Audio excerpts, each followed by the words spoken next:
How did you come up with the idea of the StAIRilizer? Well, I was watching the news in March of 2020, and they had a story on about a tuberculosis clinic in New England in the 1970s. They had used UVC lighting inside of the clinic to keep infected patients from infecting the staff and other people that were in the clinic. The doctor felt like that because they had used UVC lighting, that no one had ever contracted the disease inside of their clinic. What they had done was they took UVC lighting fixtures, mounted them 8 feet high, and then pointed them up at the ceiling. They then took ceiling fans and slowly moved the air through the lighting zone to disinfect the virus and bacteria that were inside of the clinic. I was excited about this, so I went online to see what I could find for my family. I found probably what they were using. They were very commercial-looking stainless steel boxes that were extremely expensive, needed to be professionally mounted, and had to be mounted 8 feet high in order to work properly. My ceilings weren't high enough to make that happen. I then looked at other alternatives with UVC light energy. There were several places that had just bulbs that you would turn on and leave the room for a couple of hours, and they felt like that was also cleaning out the virus and bacteria. My problem was, though, that they said that it wouldn't work in the shaded areas or behind other things, so I didn't feel like it would fully clean the room.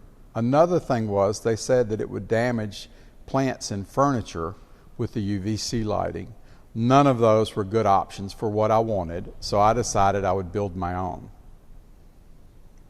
Were you apprehensive when you put the StAIRilizer in your home?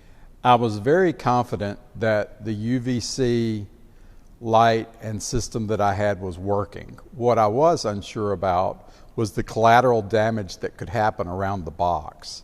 So when I first brought the box up, I put plants on top of it, in front of it, and on each end of it. I only ran it at night after everyone had gone to bed and we had put the pets in another room. Every morning before anyone got up, I would get up, check the plants out, and turn off the StAIRilizer. After about 4 or 5 weeks of this, with no damage to the plants, I decided it was safe to run enough 24 hours a day and 7 days a week. After the first prototype, how many alterations did you make? Oh man, the first box I brought up, first off, didn't look that good. I had made it and it was a little rough looking, but it did work. So it probably took me about 20 or 25 different versions and designs to have a box that I felt looked good from the outside. I then worked on the bulbs and the fan. I probably went through 10 to 12 different UVC light bulbs to find one that worked by testing them for their power. I then found a fan that was made to go in high-end audio-video cabinets, so it was extremely quiet. This fan moved about 23 cubic feet of air a minute. So that doesn't sound like much, but in a 10-hour period, it will do the equivalent to a 1,700 square foot house with an 8-foot ceiling.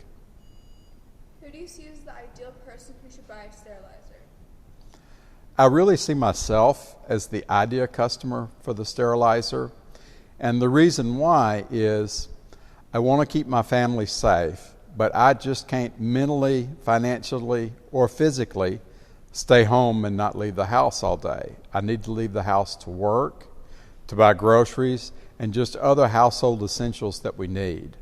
Everywhere I go, I wear a mask. I'm constantly washing my hands and using hand sanitizer, and I'm very careful with the places that I go and the things that I do.